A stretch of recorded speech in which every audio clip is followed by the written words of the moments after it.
applicable for life, you know, for these young women. Like, as you think about, you got to ask the hard questions. You don't want to, but you do. Yeah. You know, it's like when you're interviewing for a job and you need to ask, okay, what happens if I get fired?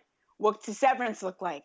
You know, you don't want to ask that shit because you're like, I'm trying to get the job, not find out like what happens when I leave. But if you don't ask it then, you know, and it happens, you're like, shit, I have no idea, right? You're screwed. So exactly. Yeah. Life lessons. And it's tough. It's tough to think through all the various scenarios so early, especially if it's your first venture. But, you know, attorneys get an opinion from a variety of attorneys, you know, more than one. And I think if that's an option, to kind of help guide that process, and attorneys can always kind of suggest what things should be in the operating agreement, and, you know, what terms need to be in there. So, yeah. Okay, so how did Deb, the artist, amazing artist, I just want to say everybody needs to check out theboldrose.com because she's got this unbelievable art that she created herself, and she's a freak of nature about like her creativity. It's amazing. But how did the artist jump to the business and running? Like, what's the connection there? Oh, so I think I'd always had passion for fitness, and I didn't realize how much I love business actually until I just followed my passion and ended up doing a business. I mean, I loved fitness and loved running especially. And the art thing, I think I had a good kind of about 10-year career doing that. And I wanted more control over my life. And I think that that's what led me to kind of do something a little bit more, I guess you could say, practical. So yeah, so what I love about the fitness business is it's a clean transaction. You get paid for your time, for your service, and there's a value on that.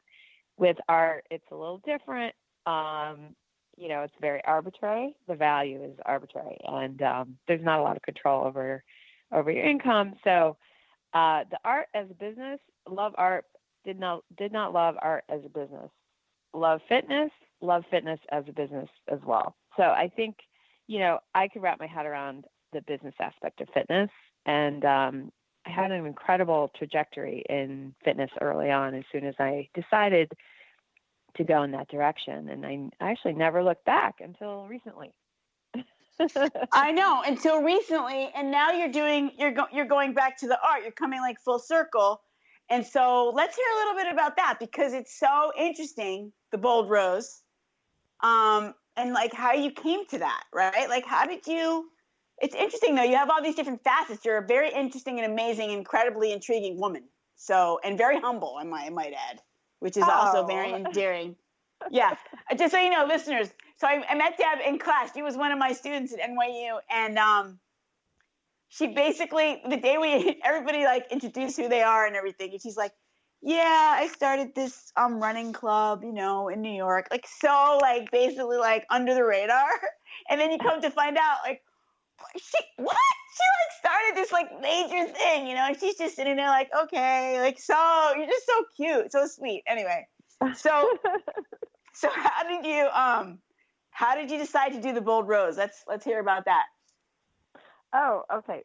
Thanks. Well, first of all, the class was amazing. And, I honestly attribute my kind of confidence I have to pursue this from what I learned from you, Jeannie. I learned so much. I mean, really, it was great. And, I felt like it was one of those turning points too, where like it opened up a whole new world and, e-commerce. And, I am passionate about business, and you kind of encouraged me to shift my mindset a little bit too, based on, what I thought and previously about, what I should be pursuing. And I honestly worked through a couple different models because I knew I wanted to do something potentially online. But I feel like now that I have business skills and I have the confidence to kind of go back to the works that I enjoyed making and the works that I actually sold as an artist, and kind of apply my business skills and the untapped potential to explore kind of different markets than I had pursued at the time. So I was only in the art market, which is very sort of, high end, thousands of dollars per piece and that kind of thing. So, and I had always thought, well, these would be great if I could sell them as home decor or whatever, but that was kind of taboo and considered in the art context. So anyway, I kind of wanted to, just now that I have business skills, apply those skills to something new. And that's about it. And I also, I read a book. There was a book I read on side hustles that was also really inspiring. I would definitely recommend picking it up, but it's called 100 Side Hustles or something like that. And just about all the entrepreneurs who have these incredible success stories, just pursuing things, outside of their work hours, that they could, just eventually turn into some of them actually eventually turn these into, 6-7 figure a year revenue businesses. I didn't know that. That's cool. I love that. I love that idea. I think I'm going to talk about that in the blog post too, about the 100 side hustles and how that inspired you, because that could be so interesting to so many people. And you have the potential to do that with your business. I definitely believe it. If you think about what you did with Mile High Club. I mean, if you could do that, this thing is going to go, it's going to be knocked out of the park.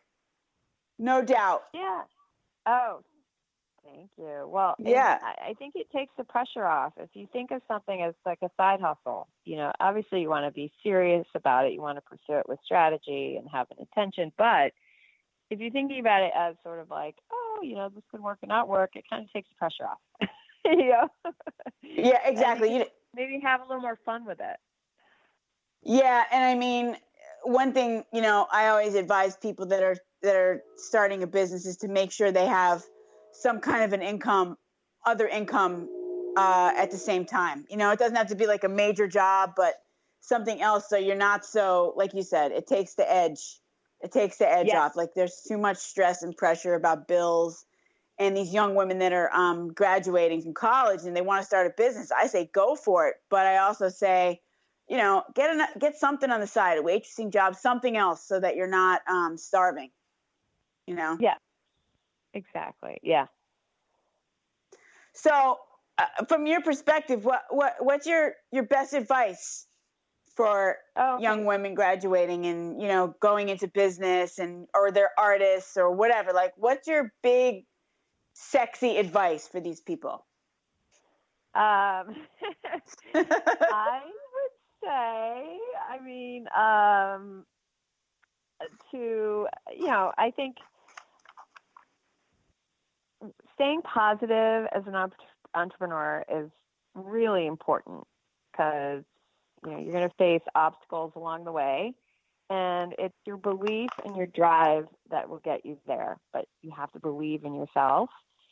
And I'd also say don't be afraid of failure, because what is the saying? I think a basketball player said this: you miss 100% of the shots you don't take. Wayne Gretzky. Wayne Gretzky, hockey player. Yes. Oh, right. It's a hockey player. Yes. Yep. You're an artist. That's okay. You don't have to know that. You know the quote. That's the most important thing. Yeah. Yes. Yep. I love that. In your case, does it feel really different in an art, when you're doing the work of art versus the work of fitness? Does it have a different feeling for you? Does it invigorate you differently, or is it all just the same kind of passion that runs through your blood? Well, it's familiar, and I take great, when I see a piece finished, like it, makes me really happy, and, it's like creating something, but I think they're coming from the same place. Like the Mile High was a creation. It was something I created. And, when I'm doing the Bold Rose, it's still very creative. And so I think it's all just creativity. It's just different kinds of creativity. And, I feel lucky in that I've been able to pursue things I'm passionate about. It's definitely not been the easy road. I would say, that comes with its own challenges. However, I think that the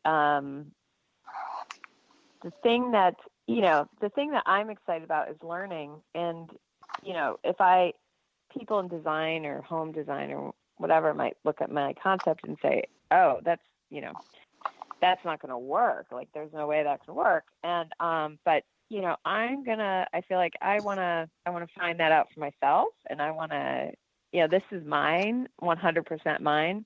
Unlike, the other business, I had partners and investors. So so I feel like I'm willing to take that risk, and I don't have anyone to answer to. So except for myself.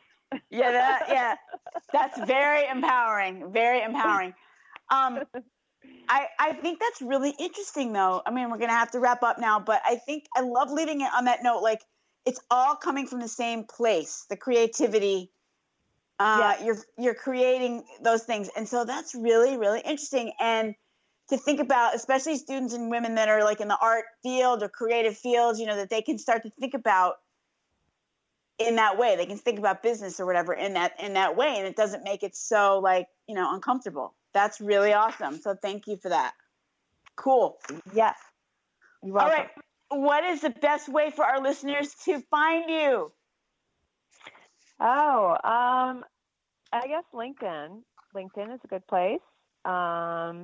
It's just my name, Debora Warner, and also Debora at theboldrose.com. So awesome. You got to check out the Bold Rose. All right. Okay, guys. Thank you, Debora, so much for being with us again, for taking the time out to be with us and share your story. Amazing story. Thank you. Oh, thanks, Jeannie. And Merry Christmas. Oh, Merry Christmas to you as well. Thank you. Yes, we will. All right. Good luck with everything. Okay, listeners. Debora Warner, how about that? The boldest rose. She calls herself the Bold Rose. I call her the boldest rose because she is bold, going out there and doing these things, making these things happen. Thank you for joining us on the show. Have a wonderful holiday season. All the best in 2020. And we'll see you back here on the line. Don't forget about the group coaching program launching in February. Until then, go out there, slay those dragons. Peace and love.